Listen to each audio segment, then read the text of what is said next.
Nightgown, who'd have thought I'd ever set foot in Savannah again? Father's going to be thrilled to pieces that you have, Scarlett. To pieces? You know what Pa used to say about Grandfather? He said Pierre Robillard wouldn't give you the time of day if your watch was broke. Even Mother got a good laugh out of that. She couldn't deny it, not even about her own father. I suppose Father never was too very fond of Gerald O'Hara, if truth be told. Well, at least I'll be able to make the acquaintance of my other kin while I'm here. What kin is that, Scarlett? My O'Hara kin. Perhaps you better not make note of that intention to your grandfather, Scarlett. Perhaps not.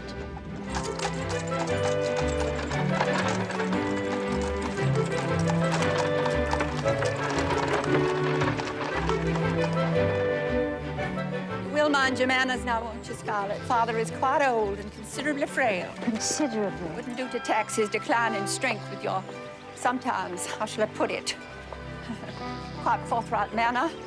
Is it going to be necessary for me to genuflect when he grants me audience? Now, you see, that is what I am talking about, Scarlett. You are just being naughty on purpose. On purpose?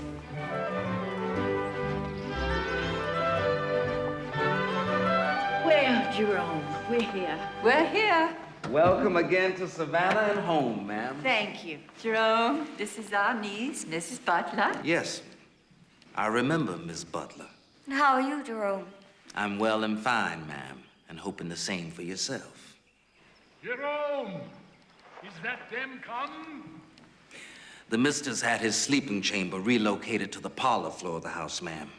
It facilitates his movements and avoidance of the staircase, which had become a considerable trial for him to manage. Jerome! Yes, sir, mister, coming right along now. Doesn't sound all that frail to me.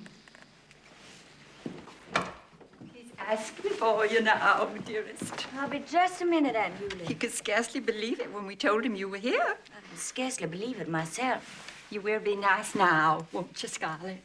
I will, Aunt Julie, I promise. Oh, bless you.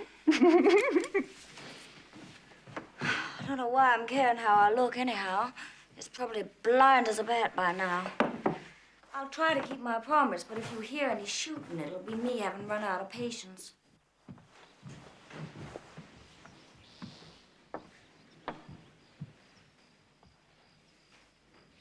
Hello, Grandfather. Are you awake? It's Scarlett, Grandfather.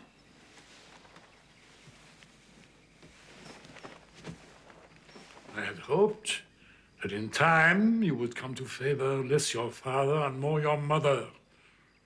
I see I am to be disappointed in that wish. I guess so.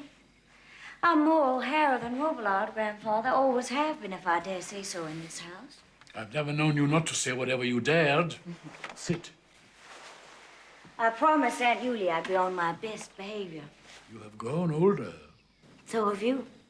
but not to such advantage. Why, Grandfather, am I mishearing a remark that sounded so breathtakingly close to a compliment? To what do we owe the dubious pleasure of your presence here in Savannah? That's more like it. Aunt Eulalie and Aunt Pauline invited me along to celebrate your birthday. And it seemed an appropriate opportunity for me to attend to a couple of other matters here. Other matters? One personal in nature, the other more like business. As to the business. Have you come to beg money of me again? I never begged you for money, Grandfather. I only asked you for the loan of some to feed my starving family after the Yankees passed through, leaving nothing but ruin and death behind them. I got along all right without your help. And what you see before you now is a woman of considerable means. And I'm here to spend some of that considerable means on what one of my sisters saw fit to give away.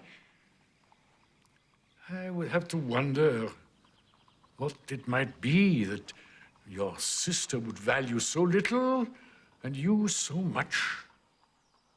Tara. Oh, fabled Tara. There's no fable to it. It's home. At least it was till Corinne decided to give away her 1/3 share in it. It seems she turned severely religious for some reason or other. It's her intention to become a nun. Corinne always was kind of flighty. To be a Catholic, of course, requires in the first instance a certain degree of mental instability. You made mention of some personal reason for your presence here. I'm going to search out my relatives. Relatives? I am the last of the Robillard line in Savannah. I know that. O'Hara's, I mean. Oh, the peasants. Maybe some of Pa's brothers are still alive. Pa'd like it if he knew I was looking up my long-lost kin in Savannah. Did you really hate Pa as much as he said you did? When my youngest and most cherished daughter wed herself to Gerald O'Hara, there was no visible bottom to the pit of disastrous folly into which she flung both herself and the honorable name of Robillard. I guess Pa wasn't exaggerating. May I ask who it was witnessed this supposed indiscretion on Scarlett's part? Supposed? She was seen going up the stairs at the Drummond Hotel with a man she herself later admitted my mother was Ashley Wilkes. What's supposed about that?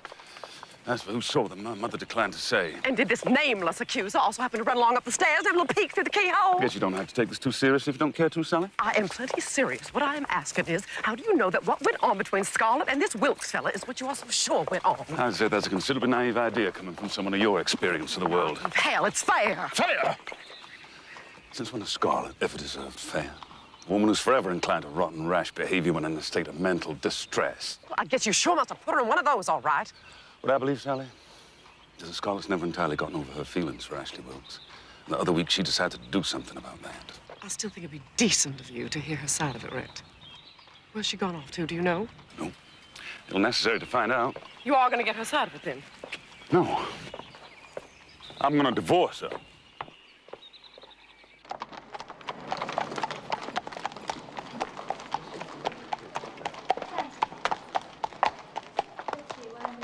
Those.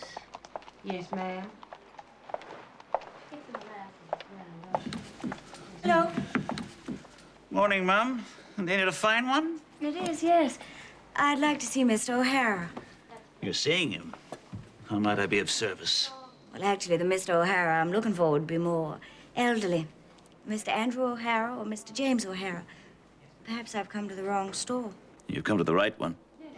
And I'm their nephew, Jamie O'Hara, at your service. Oh, my goodness, then you're my cousin. Am I indeed? Certainly one not known to me.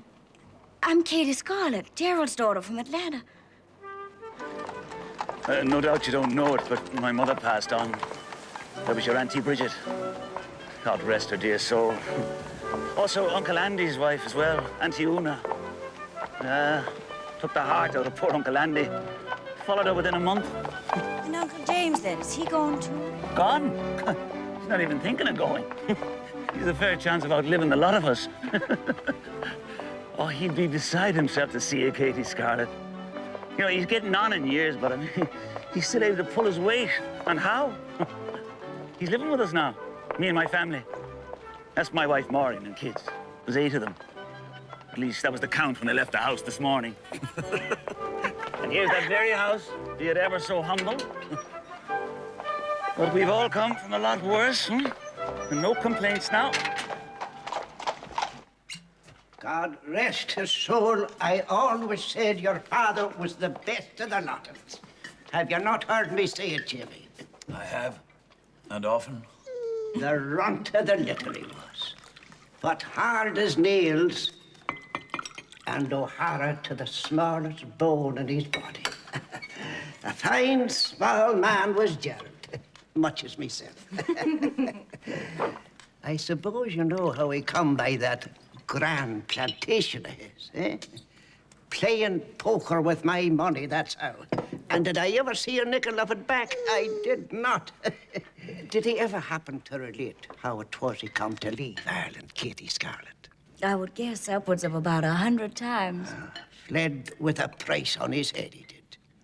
One blow of his fist and down went that English landlord's rent agent, never to rise again in this world. A father to make a woman proud, I should say. And so I was. And am. Here's to a dutiful and loving daughter, then. May every man be blessed with at least one of her like. And 5 would be better. And I'll add to that, with a welcome for Cousin Scarlett, to our hearts and to our homes. May she never be out of the one, nor long absent from the other. I'm more touched than I can find words to say. Well, they're lying about someplace. I'm sure you'll find them. Right, enough of the feasting. Let's have some fiddling.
Darling. Oh, get Scarlett. your drink there.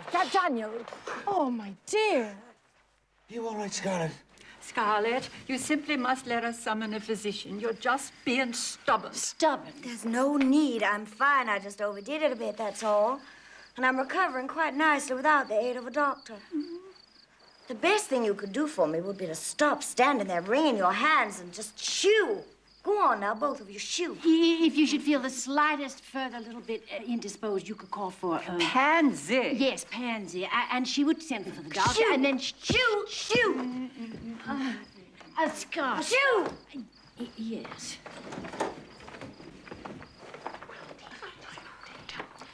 You are still looking kind of purplish, Miss Gardner. Are you sure that I'm not ill, Pansy. I'm indisposed. Now, it must be supper time. Go and get your supper. Oh, can I bring you something up? Not right now, maybe later. Go and have your supper.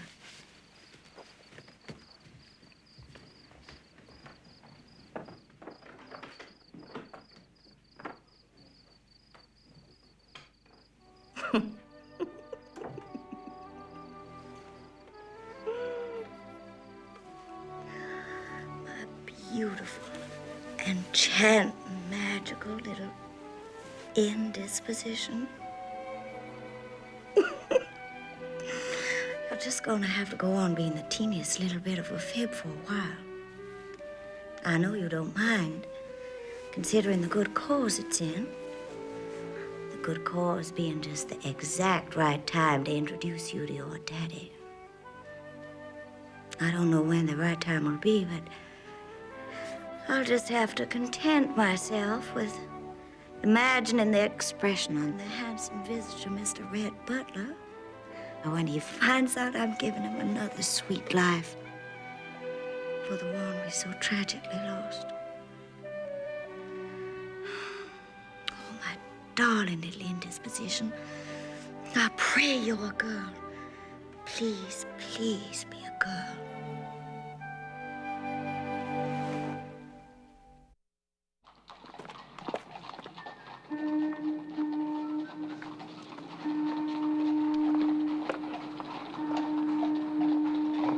Morning.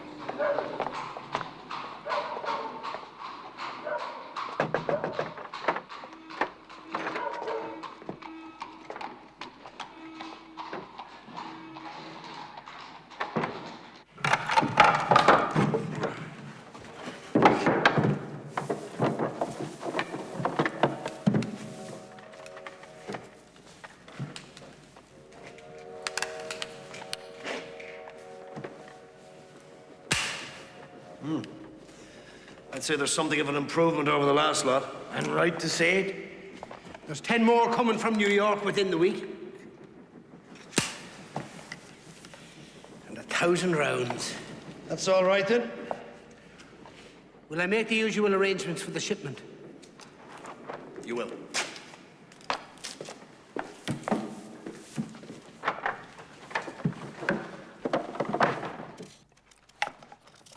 From the look of them, I'd venture your hands haven't had the feel of kitchen work for quite some time, Scarlett.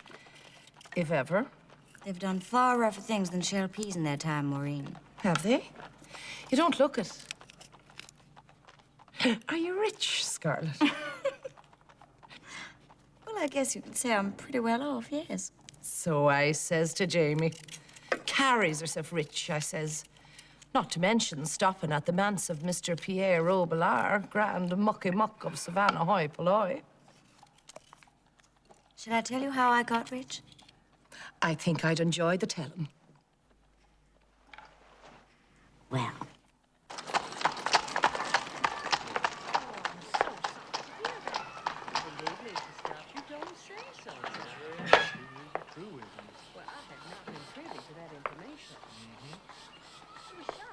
So that was the inheritance from my second husband.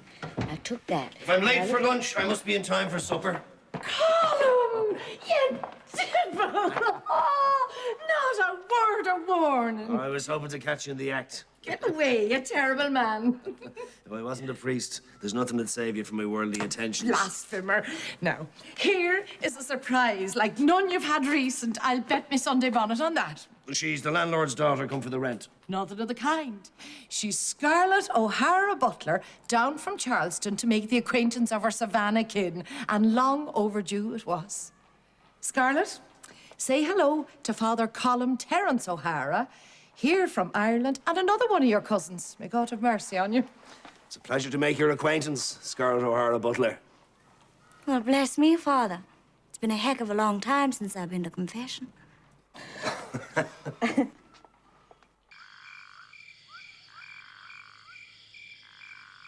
Happy birthday, Father. Happy birthday, Father. Happy birthday, Grandfather.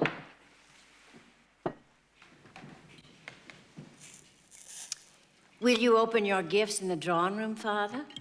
No, We could have him brought in here. Of course, would you rather that, Father? I would not. Where would you like to open your presents, Grandfather? At a place of my choosing, at a time of my choice, and most certainly in private. I suppose if I gave it some considerable thought, I might be able to imagine something sadder than opening birthday presents alone, but I doubt it. Scarlett, good heavens. I was sort of hoping to enjoy your seeing what I got you, Grandfather. Perhaps you will. I mean, me seeing you seeing it. I know what you mean. Now see what you've done. See what you've done. In absolute and certain knowledge that Scarlett will not make her own apologies, no matter how deeply owed, may I beg your pardon in her stead, Father? However much Pauline and I may regret having to return to Charleston tomorrow, we can, and certainly you may, take some modicum of comfort in knowing that Scarlett will be returning with us. She will... I'll be staying. I beg your pardon? I'll be staying on in Savannah for a bit. What are you saying? She says she'll be staying here for a while. Are you deaf? May one ask why, Scarlett? Because I still haven't settled with the Sisters of Mercy about buying back Corinne's share of Tara, and I'm not leaving Savannah till I do. And besides that, I'm just starting to get to know my relatives here, my O'Hara relatives, and I'm in no hurry to stop knowing them so quick. Well, where will you stay? I beg your pardon? If you remain in Savannah, where will you stay? My O'Hara kin would be glad to have me stay with them, but they don't have any room for Pansy, and I can't get along without Pansy. Of course, I could go to a hotel. I suppose there must be at least one decent accommodation in Savannah. Or I could just offer myself up to the good graces of Grandfather Robillard in the hopes that he might provide me with a roof over my head for the relatively brief time I'll be remaining. Stay if you like. It is a matter of supreme indifference to me. See? I knew I'd be welcome.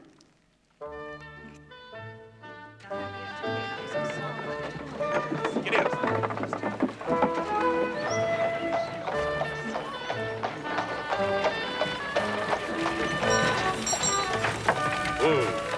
Morning. Fred, well, good morning. Oh, boy. How are you on this fine day, my dear? Quite fine on this fine day, and yourself? I couldn't be better. I see you've made the purchase of a new frock. A frock? Well, no, it's a... There you go again, teasing me, Rhett Butler. How might I make amends?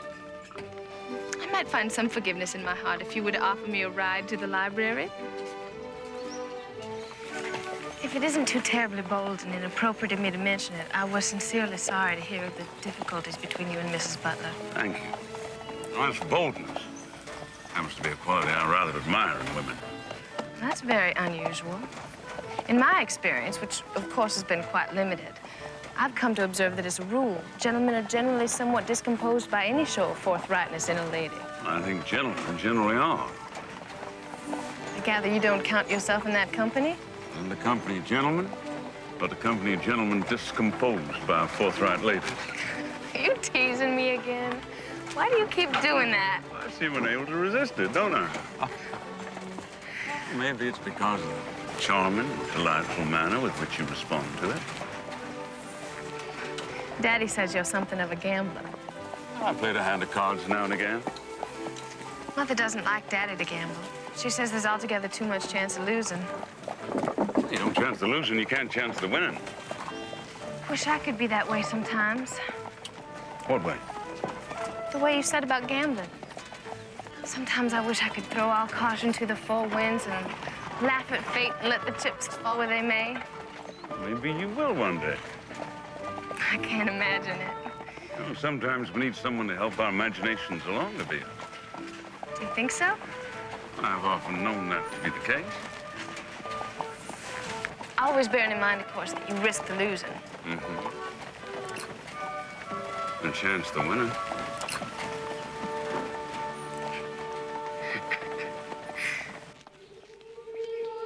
This is it.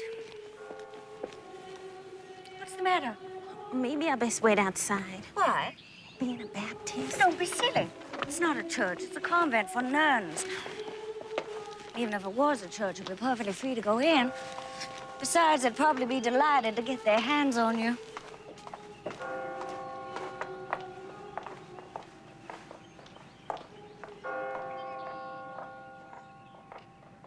The decision, of course, lies in the bishop's hands. You mean you can't accept my offer on your own? That'd be quite out of the question. You mean I have to go talk to the bishop now? Oh, certainly not. I will present your suggestion to him on your behalf. Well, I wouldn't want to put you to all that trouble, sister. I'd be more than happy to speak to the bishop myself. I'm afraid that would be impossible. When will you talk to him? I have an appointment with Bishop Flynn 3 days hence on other matters. Perhaps the opportunity will arise at that time for me to convey your wishes to him, Mrs. Butler. He's Irish. County Meath, I believe. Well, do you think it might be possible for you to mention to him that my maiden name is O'Hara? Just as a note, a personal curiosity on my part, Mrs. Butler, if I may. Go right ahead. Well, should the bishop look favorably upon your request and agree to exchange our interest in Tara for your generous donation to the Sisters of Mercy, by my reckoning, that still leaves the 1/3 share in the property retained by your other sister. Sue Ellen. Sue Ellen, yes. Which would effectively still deny you the full ownership you so passionately desire. Your reckoning is right, sister. I'll just have to think about that tomorrow. Miss Scarlett.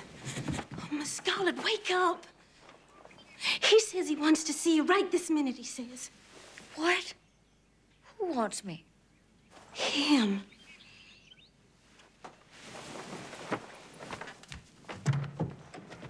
What's the matter, Grandfather? Has something happened? My breakfast is unsatisfactory.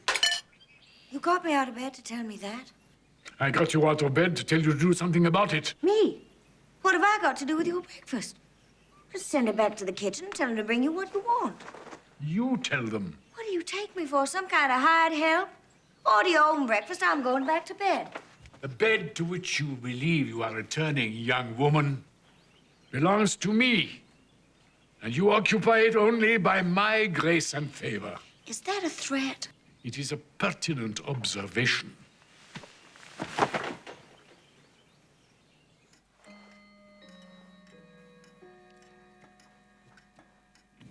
I think maybe I'll talk to your cook about her grits. I wonder if you have noticed the portrait of your grandmother, Robbie, in the drawing room. I have. She was a stunningly beautiful woman. You favor her remarkably. Why, thank you, Grandfather. That's very flattering. Would that you might resemble her in other respects. What other respects?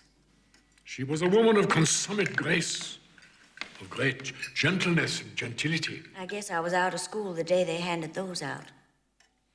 Still, I suppose there might be something to be said for spirit. There's folks who think so. I shouldn't wonder. Grace and gentility and all that. Those are easy things to take to. I guess maybe spirit takes some getting used to by some before they can appreciate it. You may be right. What precisely is wrong with the Grits? Where's your parish column? I have no parish, Scarlett. Who'd trust him with one? Only a fool or the devil. Are you a missionary priest? I am. Laboring to ease the suffering of the poor and the bereft. And there's no one like him for it. Suppose you must travel quite a bit. Oh, wherever I'm called. But I'm never long away from home in Ireland. You don't happen to have any influence with Bishop Flynn here in Savannah, do you, by any chance? A hard man, the good bishop. Not easily influenced. Why do you ask? Because he turned me down about buying back Corinne's share of Tara. I think I mentioned that to you, me wanting to buy it. Turned you down, has he? I can hardly keep from crying every time I think about it. Would have meant the world to me. I wonder if perhaps the bishop might be persuaded otherwise. By who?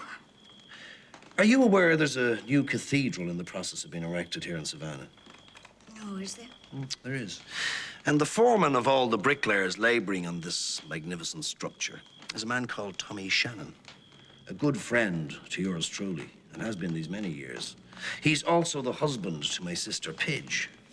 Now, Tommy could be persuaded to let it be known, in an indirect manner, mind, that a considerable slowdown in the progress of the work might take place unless the good bishop were to reconsider his unreasonable attitude. That's blackmail. Oh, well, of course, if it doesn't sit well with your way of thinking. I didn't say it didn't sit well. Family. It's a grand thing.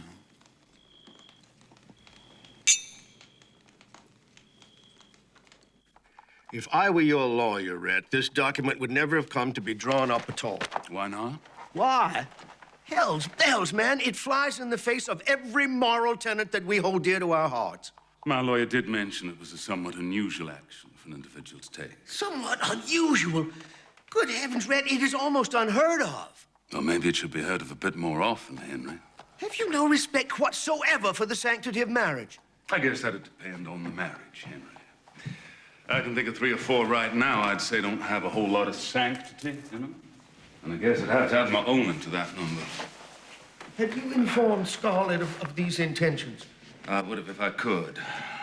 I don't know where she is. Rhett, I wish with all my heart you would reconsider this drastic action. It so violates everything we believe in. I'd appreciate it if you forward those papers to your client with the utmost dispatch, Henry. Oh, poor Scarlett. If there's one thing Scarlett isn't, it's poor.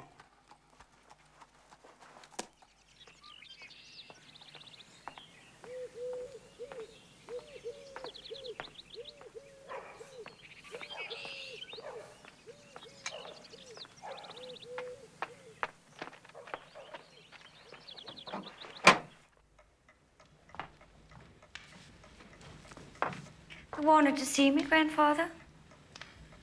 First, I wish to thank you for your birthday gift to me. You're welcome. I'm glad it fits. I apologize for losing my temper the other day and the result of that. I am 94 years old. You sure don't look it. You needn't carry your remorse to the extent of desperate flattery. I'll take it back. I have no reasonable expectation of living much longer. I have a request to make to you. It is my wish that you remain with me here for the duration of my life. Remain with you? I don't understand, Grandfather. If you will remain in this house as its chatelaine, attend to my comforts, conform with my wishes. I am prepared to designate you as my sole heir. My estate, as you surely are aware, is not inconsiderable. I'm a married woman, Grandfather. I expect I shall be able to tolerate your marital status. You don't understand. I have responsibilities and obligations. I can't just walk away from them.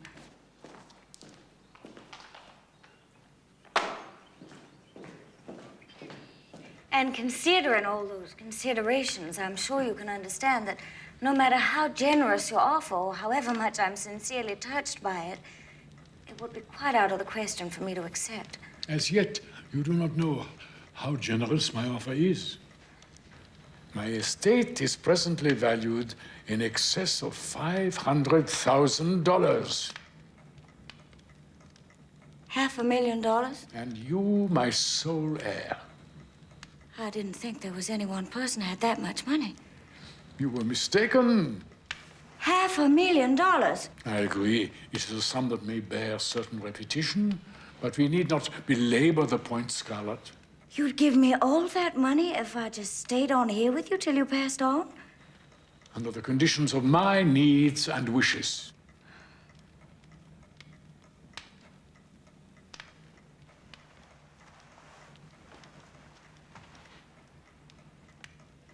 Well, what is your answer? No. My answer has to be no. You refuse my proposal? I'm afraid I just have to, Grandfather. How dare you? How dare you turn up your papist peasant nose at the opportunity to become mistress of this great house and attendant to its master? Even supposing I was able to tolerate your intolerable manners, which I most definitely would not, the fact that I can turn down your proposition with hardly a twinge of regret is some indication to me that maybe I'm just beginning to think there might be more important things than money after all.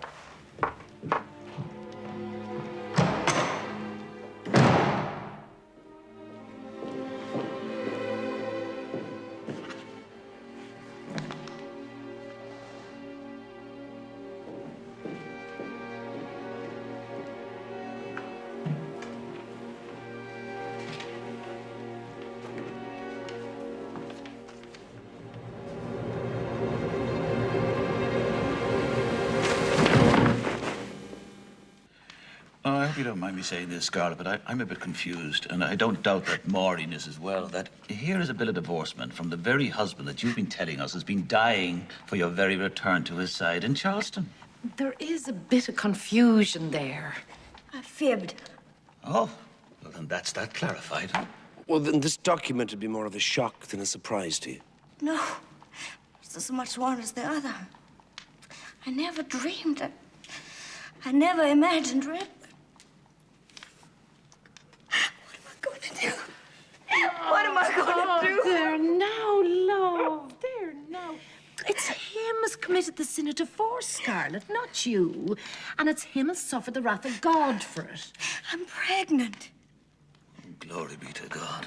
Is the man such a blackguard as to divorce the woman carrying his child? He doesn't know. What are you saying, Scarlett? We had a silly old quarrel. We weren't on speaking terms at the time I realized my condition, and I was just waiting for the right time to tell. I'd say that'd be about now. Never. Never, never, never. Divorce me. Divorce me, Willie. But there may come a day when he finds out I've borne him another child, but it'll be over my wizened and lifeless body. Your mind's in too much turmoil to be thinking clearly now, Scarlett. For it's quite clear you won't be able to keep the truth from him once your baby's come. If it's not from you, he hears it, he'll hear it from someone else. And far better, I think, if it's from you. Not if I'm so far away, there won't be anyone to tell him. What's in your mind, Scarlett? Far away where? When I was a little girl, my pa was forever going on about Ireland. Well, maybe it's time I had a look at what he was going on about. You're for Ireland, then? I'm for Ireland.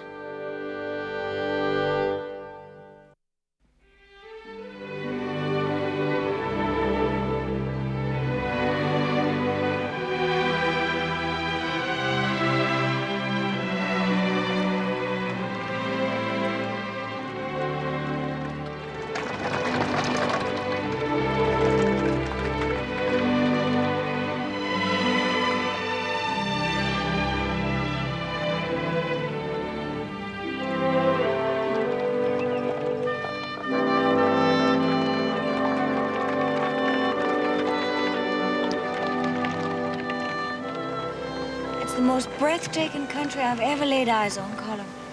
Just like Pa always described it, and we always thought it was gilding the truth a bit. No need to gild it, is there? I never thought I'd ever live to see a place more beautiful than Georgia. Before the war, of course.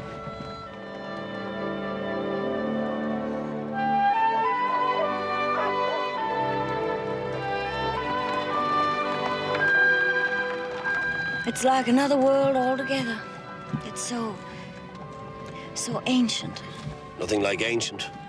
200 years, maybe. Fairly new.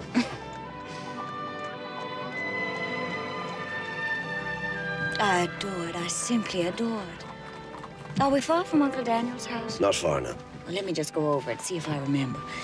There's grandmother, Katie Scarlett, whose namesake I am, and never did I imagine I'd meet her face to face. And there's Uncle Daniel, your pa, and my pa's eldest brother. And there's my cousin, don't tell me, Timothy, and his two sisters. Jehoshaphat, how many cousins do I have? That's Kathleen and, Bridget. Bridie. Bridie. Did I get them all? Aye, that's them all beneath that roof. Would there really be room for me beneath it, too? Oh, they'll see to that well enough. It's your possessions I've some doubts about. I guess I overdid it. But I'll surely find a place of my own very soon, and my clothes and I won't be a bother to anyone, I promise. I'm doubtful we'll be able to locate you a house to equal what you're accustomed to, Scarlett. That's all right. This is a new life.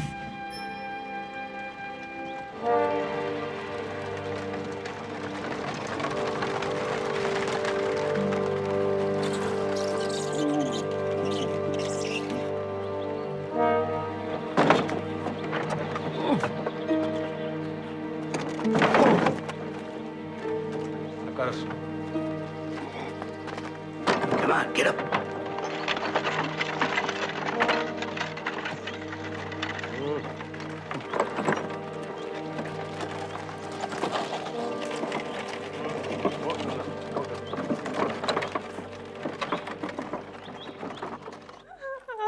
Go on, everything out. Let him move on. Don't put there with the rest. Come on, Sean, hurry up. Come on. Stand back, go on. There's a bit of trouble here. I won't be long. What kind of trouble? Let me see. Stay in the coach, Scarlett. Don't get out of it now. Come on, everything out. Get the table. Well, let's get the big dress. Move along, Paddy, move along. You, priest, back in your box and get on your way. I'll just have a word with the woman, Captain. You wouldn't deny her a bit of comfort, would you? Don't fret, don't fret. He's too sorry. I'll send Donnelly over with the cart for your things, and we'll find a place for you. Stand clear there. Put your backs into it, man! Come on, lad. Come on, you're supposed to be knocking it! Not stroking it! Come here! Come on, harder. Move it. Come on. And again! Bring it. There she goes! Higher! Come on! Torch it!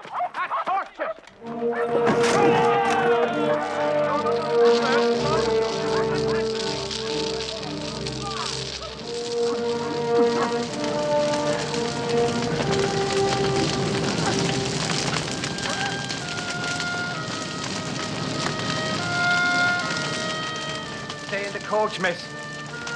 Colin, what in heaven's name is happening? Come along, Scarlett, come along. They've destroyed that poor woman's house. It's an eviction, Scarlett. She hasn't the rent money. Well, why did they destroy it? So as no one will live in it. I don't understand. The owner's English. The English own Ireland. You understand that, don't you? Sort of.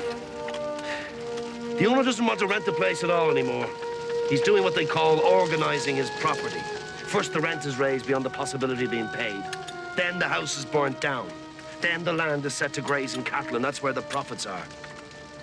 That's Ireland, too. No beauty about it whatsoever.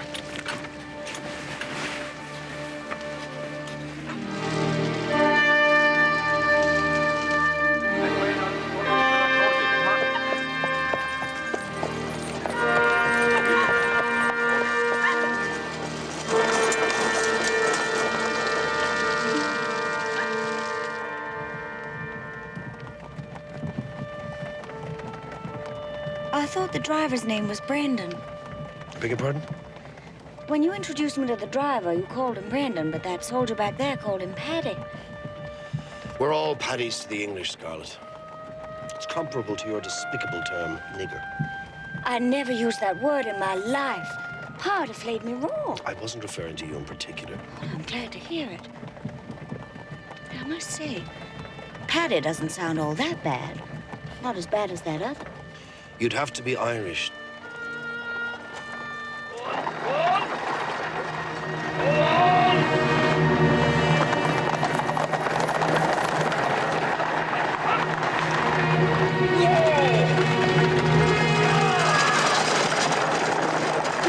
What was that?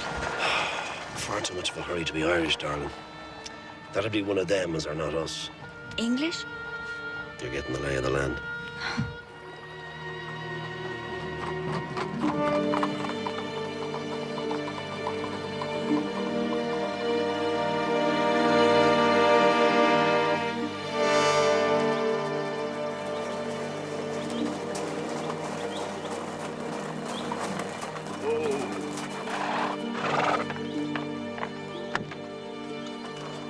Hello?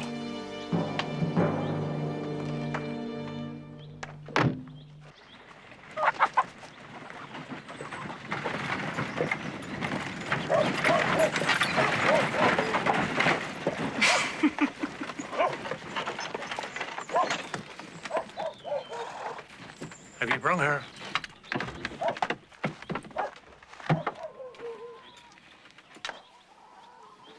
Hello, everybody.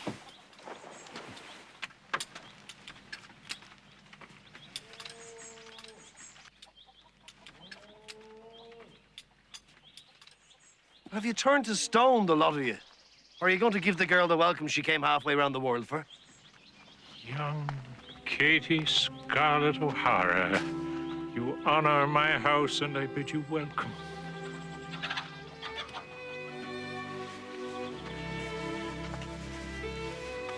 You must be Bridget. Bridie. Bridie. You'll be stopping in my room. And Tim. That's right. Hello, Tim. I'll get your bags. That's Katie Scarlett.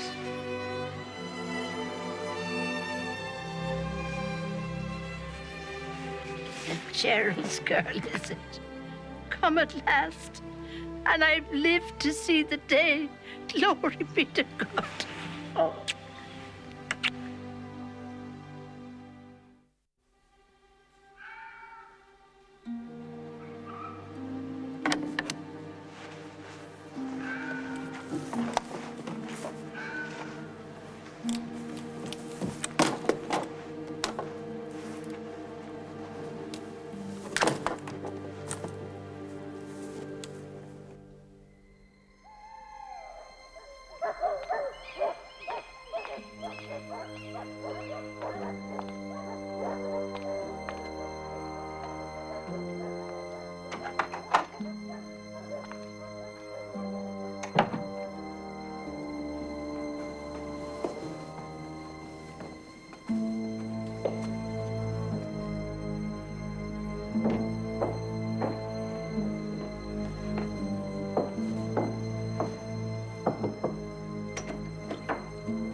I got your note.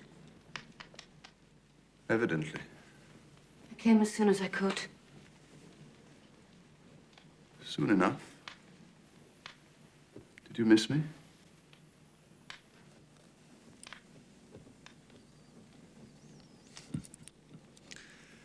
No doubt you've missed this.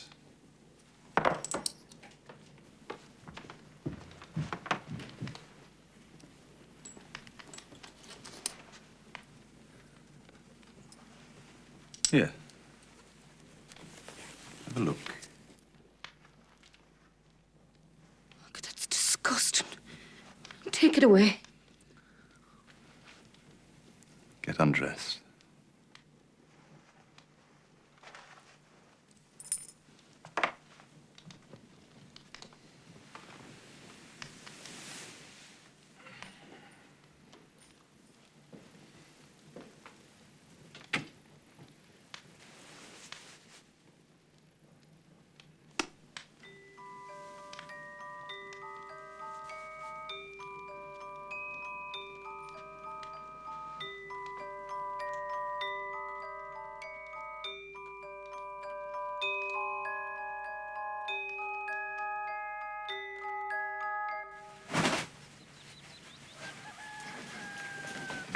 Would you like a cup of tea, Scarlett? I'd love it. Kathleen, I've got the feeling my wardrobe might not be appropriate for living in Ireland. Your clothes are beautiful, Scarlett, but you might be right in their lack of fitness. Would you like to lend us something of mine? Thank you, Kathleen. That's very generous of you, but I think I better do some shopping just the same. We could go into town today. Oh, I can't today. Colum's coming by for me. Is he? Well, where are you off to, then? He wouldn't tell me. Adventuring, he says. Come on, then. We'll find you something more fit for adventuring than that. Are you going to tell me where we're going before we get there? I am not. If you weren't a priest and my cousin, I'll bet I could wheedle it out of you. And wouldn't I enjoy the wheedling, were I not your cousin and a priest?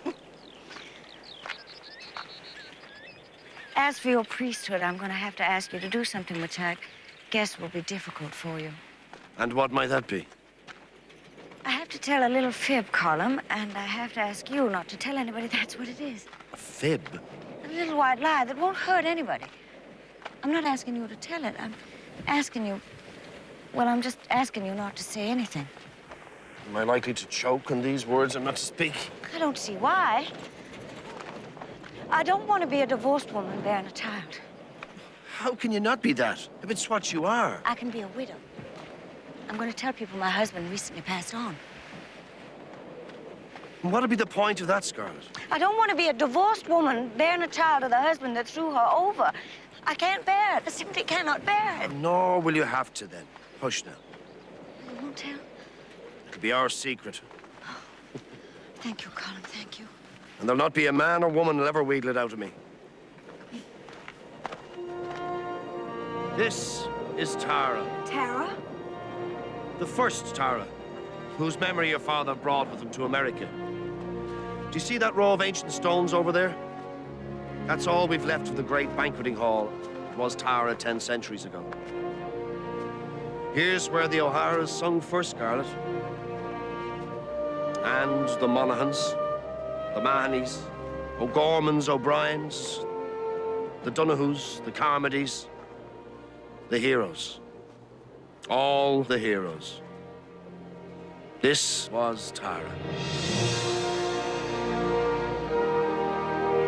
I feel so strange, Colin. It does that to some. What is it? Time.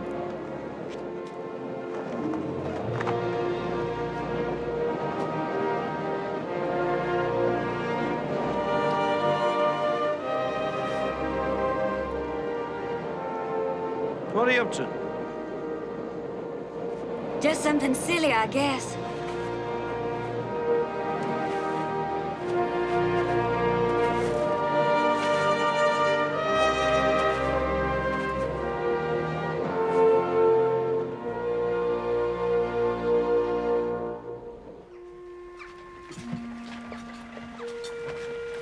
If only Pa could know where I just stood. He does, of course. I wish I could believe that. Give it time.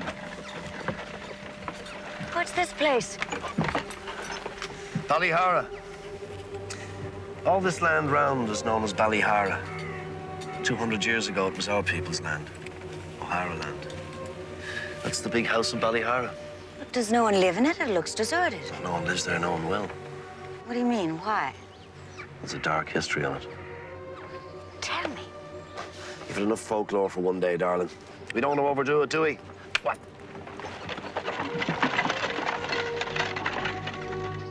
That's fair sad. We had no idea. You've our deepest condolences, dear Scarlett. Thank you. What a tragedy. A husband passed on whose child you're carrying. It would appear I wasn't meant for marriage. All my husbands have died, you see. All? Are you saying you've been to the altar more than once, then? 3 times, as a matter of fact. And lost them, every one. Glory be to God, it's like a curse, isn't it, Bridie? It's like it makes no difference. My first 2 husbands were nothing like Red. Not to speak ill of the dead, but... Oh, darling Red. What a man he was. He could make a girl dizzy just thinking about him. My other two husbands were perfectly fine and decent men, but 10 of them couldn't have made one Rhett Butler. I was bashing on a tin pot, and then there's music.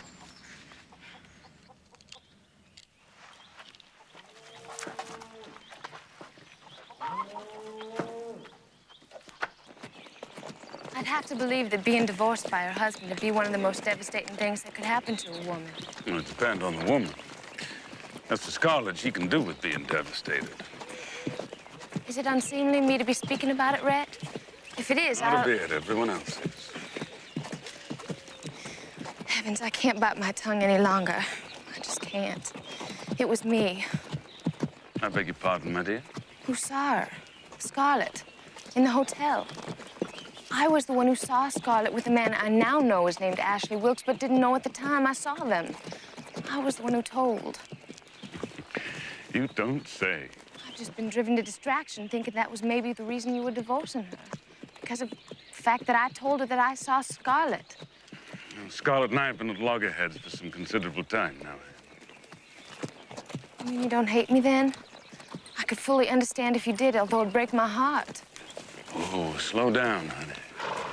I appreciate you coming out with it. I've spent several years with a woman whose concept of the truth is severely lackadaisical. I find you a real refreshing change. You do? Really? You bet.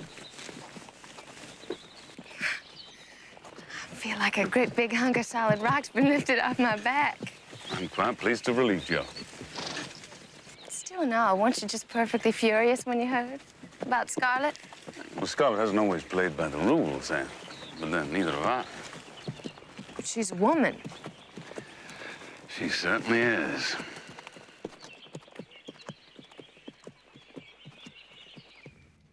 I've been thinking about what you were saying this afternoon. Oh, what did I say? About rules, playing by the rules. In regard to Scarlett.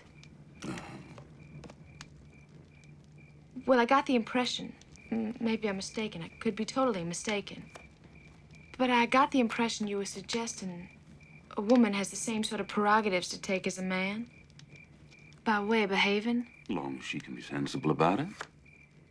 About what? Whatever comes of her claiming the prerogative.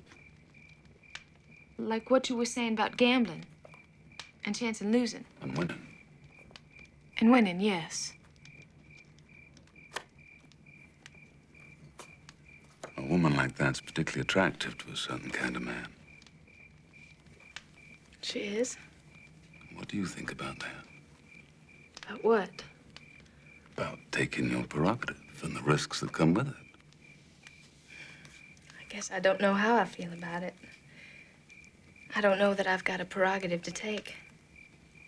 Sure you do. I do? No question about you having it.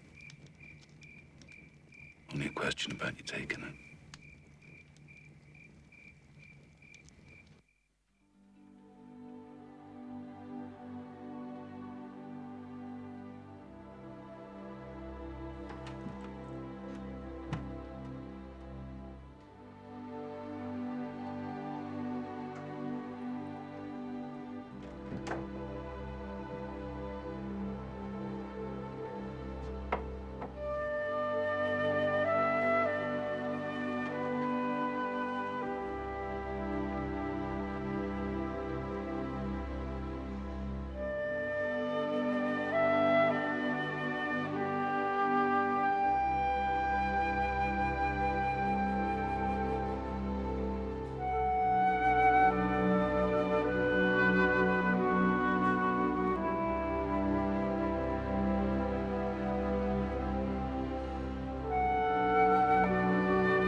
Hello there.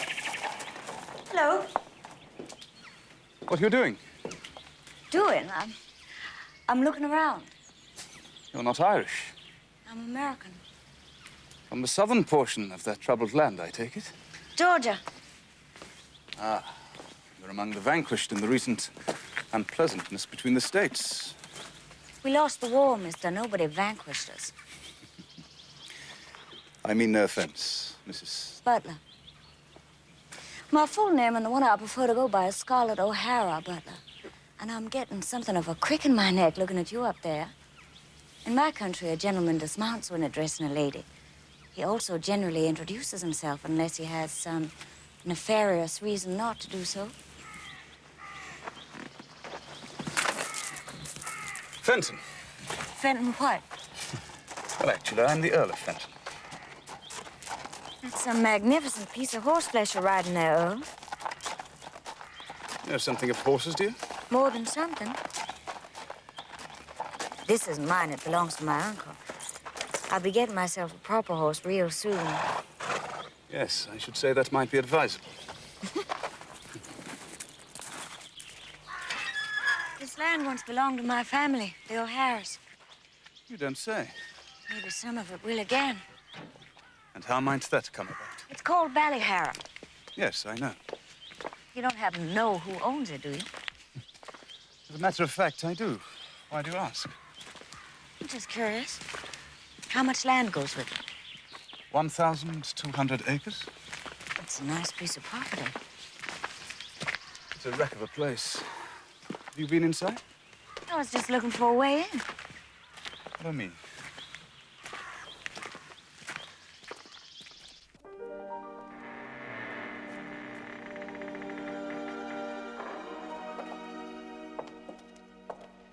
Must have been a grand house before it's let to go to rack and ruin. You know anything of the history of Ballyhara? I get the impression something unpleasant happened, but I don't know what. It was built by an Englishman, of course. The house passed from generation to generation until the time of the famine. Are you familiar with the famine here in Ireland? My pa told us all about it. The then Lord of Ballyhara was unable, it seems, to bear the horrors of starvation and death. He bought a ship to provide free passage to America for his tenants, their families, anyone who cared to take advantage of his pity and largesse. Many did. The exact number was never known, surely in the hundreds. But they all drowned when the ship went down in the first heavy sea encounter. Oh, my Lord. Not long after, the Lord of Ballyhara was found in the stable, bound hand and foot, and hung from a rafter. The act, of course, of a handful of demented paddies, bound in revenge. Of course, there was retribution for the murder. 5 men from the village were chosen at random and hanged. Hanged by who? By the legal representatives of the British Crown, of course. It was all 30 years ago. The house hasn't been occupied since.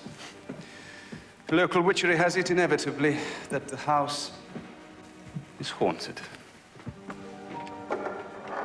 Well, considering that story, if any place had a right to be haunted, I guess it'd be Ballyhara.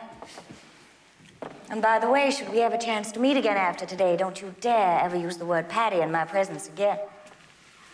Have I encountered a Fenian heart in an American breast, then? Oh, what? The word is unfamiliar to you, I take it. Fenian? Fenian Brotherhood. A secret Irish society dedicated to the violent and bloody overthrow of British rule in Ireland. Knowing full well the mayhem inherent in that hopeless wish. That's politics. I don't want anything to do with politics. It's very wise of you.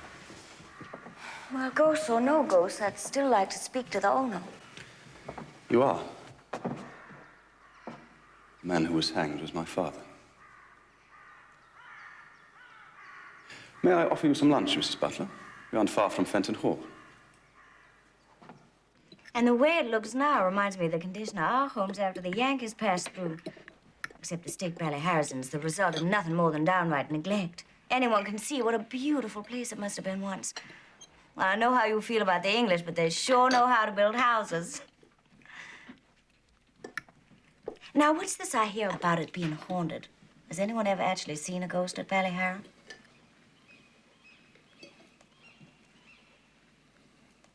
Now I know what's different about supper tonight. I'm the only one talking. What's going on? Something happened? Did somebody die?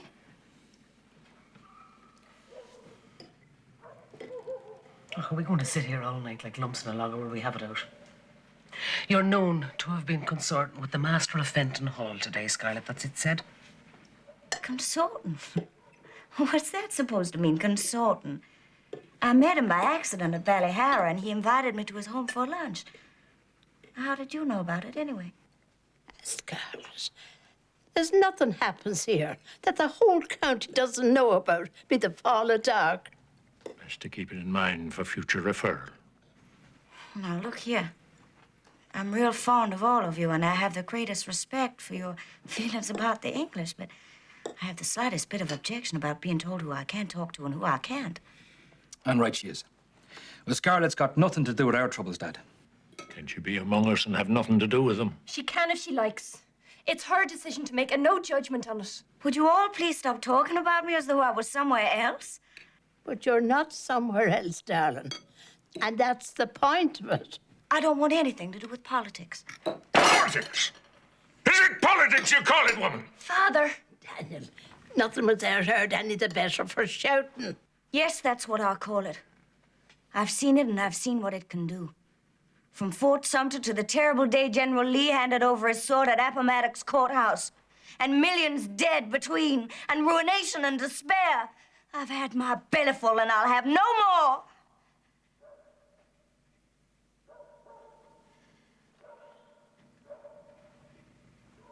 I'm sorry for shouting. Call it politics if that's your need, Scarlett. But what we're about here is human suffering. After the hanging and the murders, Fenton's mother took him and his sister away to live in England. That's still his real home place. But 5 years or so ago, he bought Fenton Hall, as he came to call it. He passes a fair bit of his time there. I get the impression he's not very well liked. No more or less than any of the rest of them. But I don't think you should encourage an association with him. God's nightgown, you two. I'm not encouraging anything with him. All's well, then. Home sweet home, should you choose to call it that.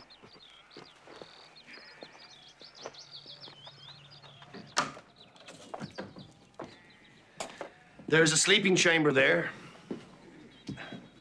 Could do with a few more sticks of furniture. What do you think? It'll do just fine, Colin. Now, where can I buy a good horse and a trap?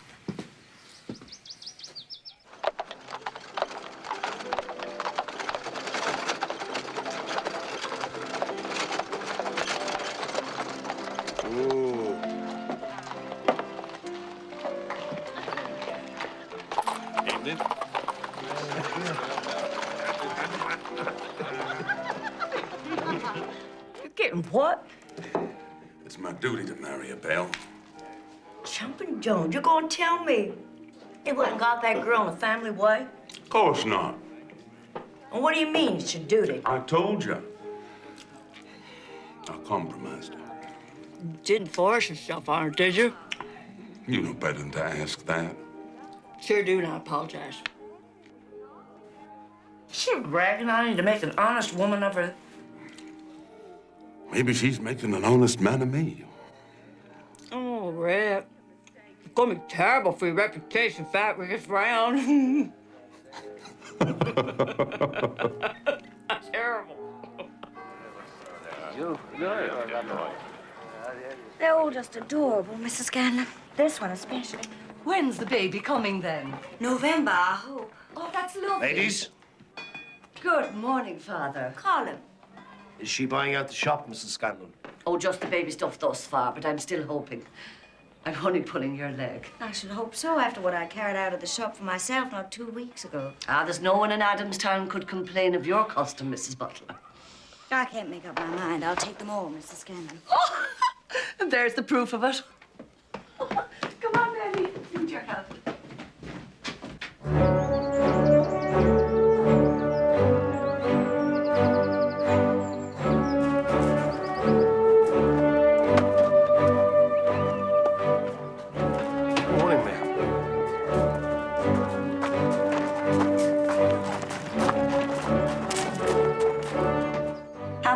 take for Ballyhara? Are you quite serious? Let's find out.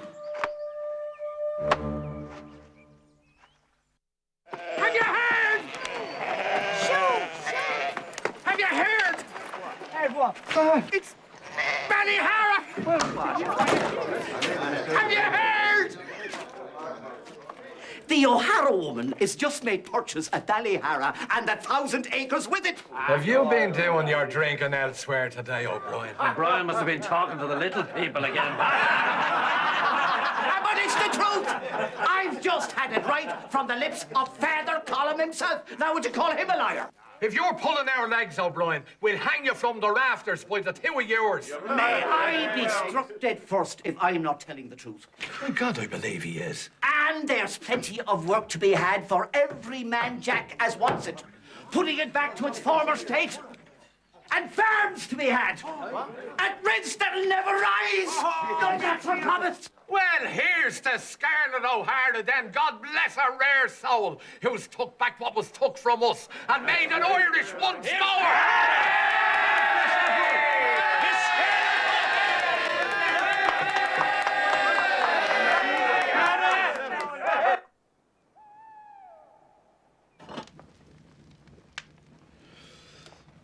I say now's as good a time as any. We have to consider the risk and trust in her. Where's the risk, man? Do you suppose for a moment she's going to go running to the barracks, hollering sedition? There's as much chance of that as me doing the same. Now, the worst thing that can happen now is her turning us down. What do you think, Colin? I think the risk would be more hers than ours. How do you figure that? Were she to be discovered helping us? She'd know that risk. That's for her to decide. No, I say now's the time.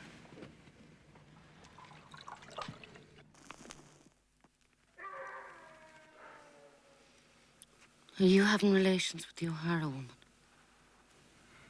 Don't be impertinent. I was only wondering.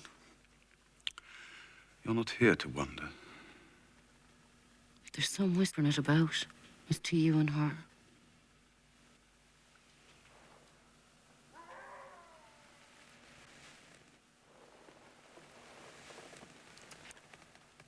Be quiet. I want to go now.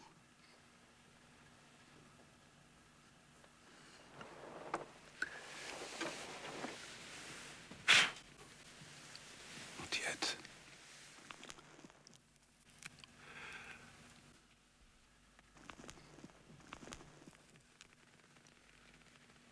No! Let me go! Let me go! Go on, move it. Do you know? What are you doing? What's going on here? Scarlett, we're being evicted! Evicted? What the devil for? Well, where's Uncle Daniel and Tim? Someone's gone to get them from the field. I needn't inquire as to your identity. I presume you're the American woman. You presume, right. What are you doing to these people? I'm executing an order on behalf of Her Majesty's government for the eviction of the persons resident on this property for reasons of their having fallen in arrears on the rent. Now, stand aside, please, miss. Are you in arrears, Kathleen? God help us, we are, Scarlett. How much? I beg your pardon. It's their pardon you should be begging, not mine. How much in arrears are they? Constable? £7, 8 shillings, 9 pence.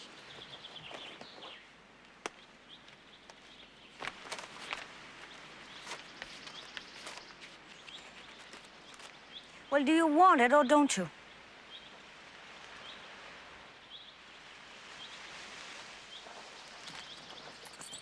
I don't have 9 pence. You can keep the change.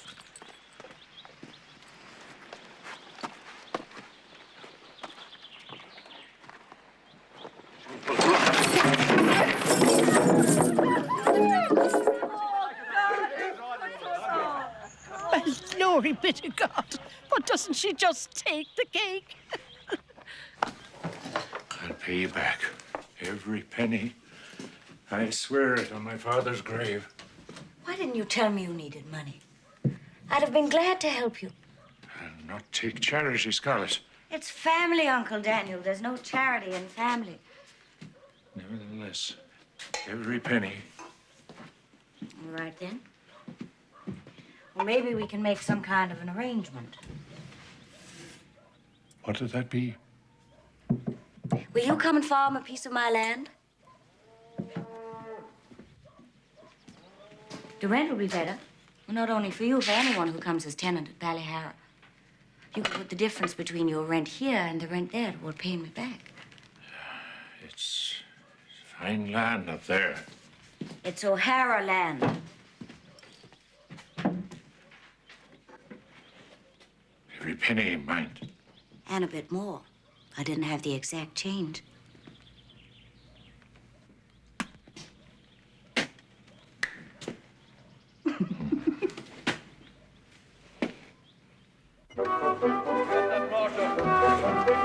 John Joe, coming up. I need it up here. About that now. There she goes.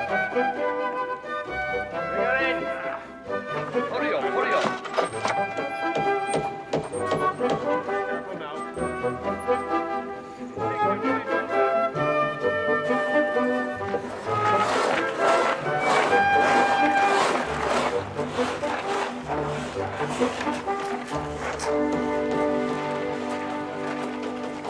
Want some lunch? I just come by to tell you I'll be away for a while. Away? Where? America. Boston, Philadelphia. Well, don't be going too long. Only as long as it's needed. It's coming along. Not fast enough.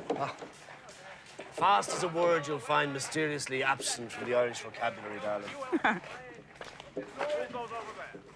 You'll be needing help in the running of a house the size of this. I've taken the liberty of arranging that for you. Rosaline Fitzpatrick's her name. Formerly head housekeeper in an estate the far side of Trim, near Larricar. How much obliged, Colin. I hadn't thought of that. I'll have her drop by at your convenience. I have other news as well. I've had a letter from Savannah, from Tommy Shannon, the works foreman on the new cathedral being built there, you may recall. It concerns your Tara. It's about time. What's the news? Having been faced with a retarded pace of work on the building of the new cathedral, as was hinted to him as a possibility by Tommy, the good bishop has reconsidered your proposal to buy back your sister's share of Tara and is prepared to enter into negotiations on a fair price. Hallelujah. Won't all this alter your plans somewhat? How? Well, you seem to be amassing a considerable amount of property, all in all. Colin, what we're standing on was here a million years ago. How can anyone have too much of anything that lasts that long? Never thought of it quite like that. But then I don't know of any but you who would. You'll be needing considerable staff, of course. Well, I don't know about considerable. Mostly just someone to run the place, and I'm assuming that'll be you, Mrs. Fitzpatrick. I'll only be using a few rooms of Ballyhara at first. When'll the child be coming? I judge October or thereabouts. That's what I'm figuring on, around late October. I just gotta finish up work on the house, enough for me to move into it before then. Why's that? I want my baby to be born here. You'll be needing a steward to manage the butler and the footman and the like, and a head stableman to supervise the grooms. How many horses have you in mind to have? Well, I haven't gone around to thinking about horses yet, Mrs. Fitzpatrick. Oh, I'm late in expressing my pleasure at meeting you and being in your employ, Mrs. Butler. It'll be an honor to be housekeeper for the O'Hara. Beg your pardon? I say I'll be honored being housekeeper for the O'Hara. The O'Hara? What do you mean? Are you not aware, then? You're called the O'Hara now. Head of the family O'Hara and all its branches, and a rare grace it is, you're being a woman. Hasn't been a female born the title in, oh, must be over 100 years or more. You gosh, what do I have to do? The soul will be coming to you with their various troubles now and again. There'll be the odd squabble amongst families that might be needing your attention. There may be occasional intercessions with the landlord asked of you. There's nothing that you're not equal to from what I've heard of you thus far. Well, I'll do my best, but what I'd be equal to right now is some lunch. Why don't we go down to the village and drop into the pub? Oh, well, now, women are rare enough in carnies, Mrs. Butler, and never unescorted.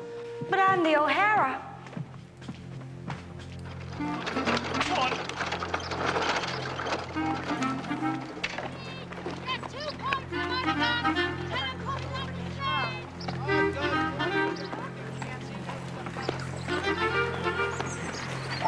afternoon.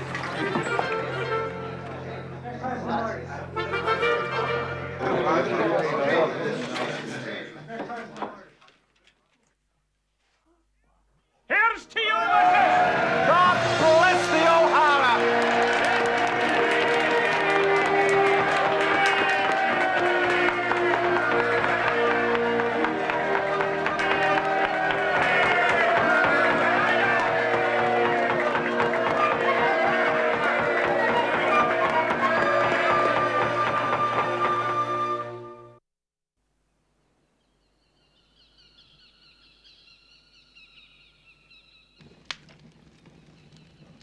You hurt me.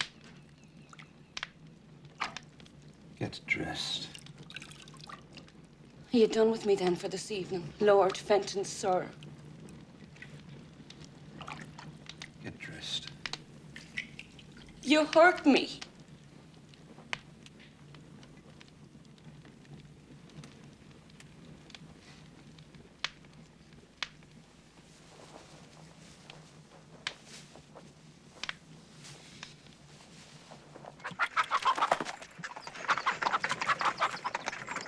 God bless all here. Colin! Colin! You're back. How are you? Welcome. I missed you so. Thank you. So how was Boston? And Philadelphia, was it? Quite civilized, I'm pleased to report. You sure traveled far afield to save souls. If this little creature was kicking me like that from the outside, I'd be black and blue. Poor lamb. How much longer? About 3 weeks, I reckon.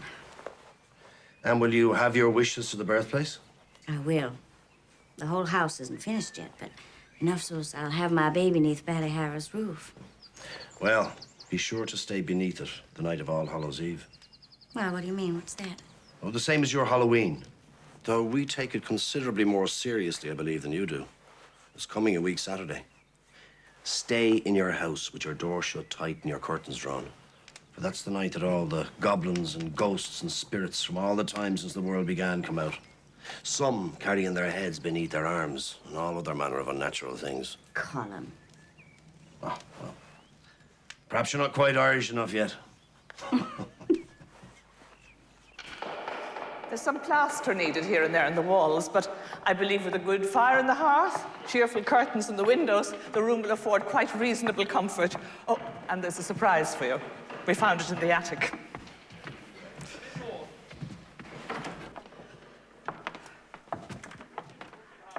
Sweet mercy, what is it? It's a state bed, probably made specially for the visit of the Viceroy years ago. Who's that? The head of the government in Ireland. I've ordered a comfy mattress made. I could sleep for a week in this thing and never hit the same spot twice. I'd say it's a bed wants more than one in it. Mrs. Fitzpatrick, whatever are you suggesting? Oh. John, I trust there's been no signs of ghosts as yet. Not yet. They'll probably wait until I get all settled in before they make their presence known. You believe in ghosts? I don't believe in them, but I'm scared of them. Have you a preference? I'm hoping for a girl. It would appear you haven't long to wait before you know. No, but it's banging on the gates all right. It must be quite difficult, widowed and bearing a child. I would have preferred it otherwise. I would have been by sooner, but I'm just back from Dublin. It's a beautiful city. You must see it. I have every intention of seeing it. Perhaps you would allow me to be your guide and escort. You might care to meet some of the fashionable people. I dare say even the Viceroy. Does it sound at all appealing? I have to admit it does. I could benefit from some relief from all the mud and muck and sawdust I've been slogging through of late. But there's somebody else I've got to meet first, though. Of course. But in due time. In due time, I just might.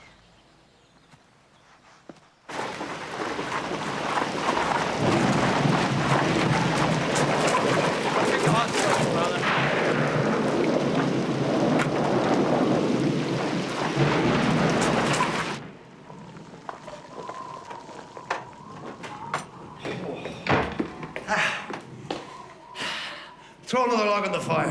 Colin, What on earth are you doing out on a night like this? Well, I was halfway here when the storm broke. It was as easy to keep coming as to turn back.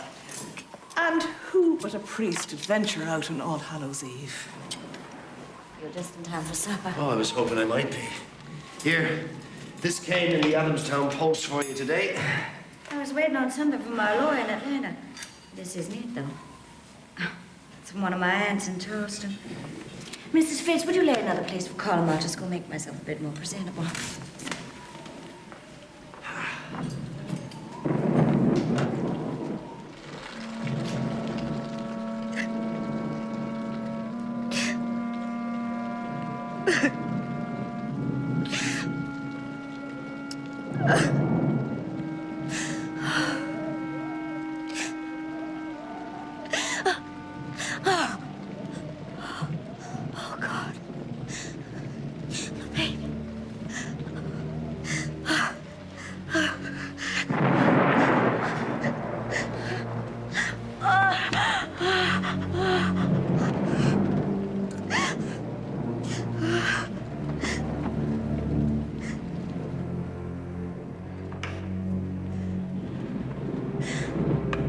Mrs. Fitzpatrick!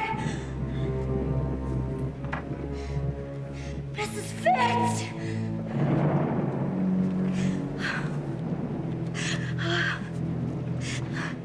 It's coming!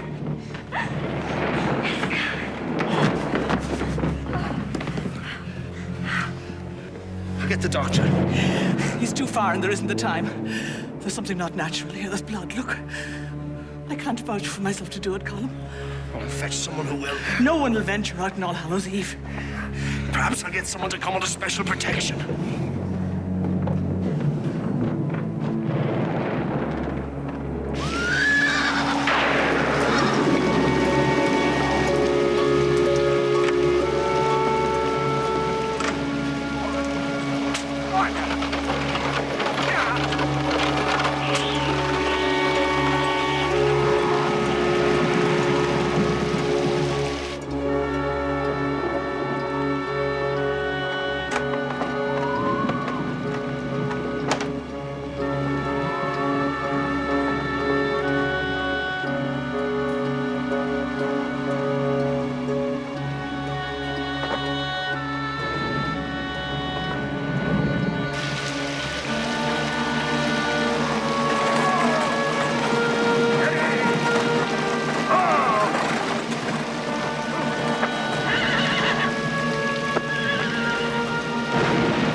You'll be all right.